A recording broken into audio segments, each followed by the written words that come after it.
Hello po mga kabida, isang magandang oras po sa ating lahat at welcome po sa aking channel. Ito magandang pag-usapan po ito, ano po, no? Itong sinasabi hong pirmahan po ng Memorandum of Agreement o MOA among PhilHealth, DBP at itong Tingog Party List, ano po. Alright? Now, marami hong bumatikos dito ho sa Tingog Party List dahil ho bakit isinali ho daw sila dito sa pirmahan po ng MOA mga kabida. Since yung Tingog po ay nasa Legislative Department at yung programa po na kung saan nakapaloob po sa MOA ito ay sa ilalim po ng Executive Department, ano po, no? At isa sa mga bumatikos po dito mga kabida ay ito pong si Professor Shelo Magno, no, ng University of the Philippines. Si Professor Magno po ay dating Undersecretary ng Department of Finance na nag-resign po mga kabida. Now, ang MOA na ito mga kabida, ang nakasaad po dito ay parang i-implementa po nila itong proyekto, yung programa po ng healthcare facilities, no? Pagpapatayo po ng healthcare facilities diyan ho sa mga kanayunan sa pamamagitan po ng LGUs, no, o local government units. Ayan. At ito pong Tingog, siya yung magiging conduit, no, magiging link po mga kabida, no, between the LGUs and of course the PhilHealth and the Development Bank of the Philippines. Kaya marami hong tumaas ang kilay. Bakit ho Tingog? And dami naman pong organizations dyan, no? Pwede naman pong yung mga ahensya po ng gobyerno. Sa ilalim ho ng Executive Department ang pwedeng maging partner dyan. Bakit yung Tingog? Yan. So, sasagutin ho natin dyan. O yan mga kabida mamaya. Ano po, na? Okay, dito muna tayo kay Professor Magno kasi ho, binatikos po ni Professor Magno po itong si Speaker Romualdez at maging itong Tingog, ano po, no, na kung saan ang first nominee po dito ay yung asawa po niya, no, na si Congresswoman Ieda Romualdez. Dito po sa kanyang post, okay, one day ago po, ano po, no, ang sabi po niya dito, medyo galit po ito si Professor Magno ho dito mga kabida, ano po, no. Ang kapal talaga ni Speaker Romualdez at ng Tingog Party List ng asawa ni Speaker Romualdez na si Kong Ieda Romualdez. Kung itong draft MOA na ito ang napirmahan, kitang-kita naman na hindi kailangan ang Tingog Party List dito. Kailangang malinaw at objective ang batayan ng gobyerno sa konstruksyon ng healthcare facilities. Hindi kailangan magpadrino ng Tingog at gamitin ang PhilHealth at DBP sa politiking para magpatayo ng mga healthcare facilities at ayusin ang enrollment ng PhilHealth. Tigilan ninyo na yung epal politics at hayaang gawin ng mga ahensya ng gobyerno ang mga trabaho nila nang hindi pinapakialaman ng mga trapong politiko. Ayan. So yan po yung post po ni Professor Magno po mga kabida, no po, no? Parang yung question niya is bakit ho kasali ho dito yung Tingog Party List? Malinaw naman po doon ho sa draft MOA na hindi ho kailangan yung Tingog Party List ho dito, no? Kumbaga ang kanyang punto po dito mga kabida is pwede namang dedirekta yung LGU doon ho sa PhilHealth. Bakit kailangan po ng conduit, no? Kumbaga may may link pa, di ba? Tsaka unfair naman po ito mga kabida sa iba pang mga party list, di ba?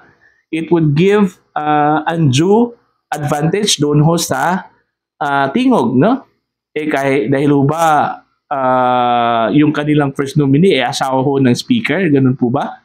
Yung kumbaga dating ho mga kabida, no? Yun yun yung medyo reservation doon, ano po, no? Tsaka ito pa, posibleng gagamitin po ito sa politika, ano po? Considering sa susunod na taon na po yung election. At ito pong Tingog Party List mga kabida ay isa pong parang re-electionist po ito, no? Para sa 2025 midterm election po mga kabida. So, posibleng magamit po ito. Hindi naman po sinasabi ho natin na gagamitin po ito ng Tingog. Posibleng magamit po itong programa ito o programang ito mga kabida, no? Dahil tingnan nyo ha. Ito, parang senaryo ko lang ito, ano po. Ang role po ng tingog mga kabida, babasahin ko lang po sa inyo no, para at least malinaw po, no? Para malinaw po mga kabida. Dito sa Memorandum of Agreement, ang role po ng tingog party list po dito ay ito, babasahin ko. Tingog shall assist and coordinate with LGUs in ensuring the participation to the program. Ayan. So, mag-a-assist po sila. Ano po? No? Pangalawa, shall provide complementary programs and trainings to ensure the fiscal viability of the operations of the hospital. So, magbibigay ho sila ng training. Magbibigay ho sila ng complementary programs. Okay? Now, hindi kaya ito prone ho doon sa politiking mga kabida, no? Alright? Number 3, shall provide the necessary support in financing health expenses of the patients through its medical assistance program. Imagine, magbibigay ho sila ng assistance doon ho sa mga pasyente. Diba? So, kung ikaw pasyente, hihingi ka ng tulong doon ho sa tingog. Do you think wala hong kapalit yan? Syempre, yung tingog yung nagbigay ho ng tulong sa iyo financial assistance natural naman. Pagdating ho ng eleksyon, tingog party list yung iboboto mo, ano po, no? Parang ganun no? Parang ganun yung kumbaga dating mga kabida, no? So, yun po, no? Yung question kung bakit ang tingog po ang napili para maging partner po dito sa programang ito, ang nakakaalam lang talaga dyan is yung PhilHealth. Ano po, no? Yung PhilHealth talaga. Gaya ng sinabi ko po kanina, it would give undue advantage doon ho sa tingog kaysa sa iba pang mga party list groups. Di ba? Kaya nga, sana para ho hindi makulayan po ito mga kabida. Kasi I'm sure makukulayan talaga ito. No? Makukulayan po ito. Tsaka pangalawa, ito. Pwede hong gamitin ito para gipitin yung LGUs. No? Pwede pwede. Possibility yon mga kabida. Hindi ho definite. Kundi possibility. May possibility. Halimbawa, okay, yung LGU na ito ay hindi ho kalyado ng gobyerno, kalyado ng administrasyon. Nasa kabila po siya. Gusto ho niyang mag-avail ng ganitong programa dyan ho sa PhilHealth. Dadaan po ito sa dadaan po ito sa tingog mga kabida. Hindi ho pwedeng dedirekta po doon sa PhilHealth itong LGU na ito. And do you think bigyan ho ng advantage ng tingog itong LGU na ito na hindi ho kalyado ng administrasyon at kalyado ho doon sa kabila? Yun yung tanong ko po, no?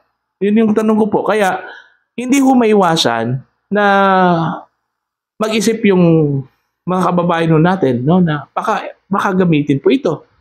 No? Baka ito pong programang ito ay gagamitin po para maging advantage ho sa kanila, ano po, mga kabida. Kaya nga, yun po yung question Kaya marami hong bumatikos dito sa Memorandum of Agreement na ito, ano po. Diba? Loan po ito ang sa tingin ko lang loan po ito mula sa DBP. Yung gagamiting pera dito mga kabida, no? Sa tingin ko lang sa tingin ko lang. Alright? So, yun.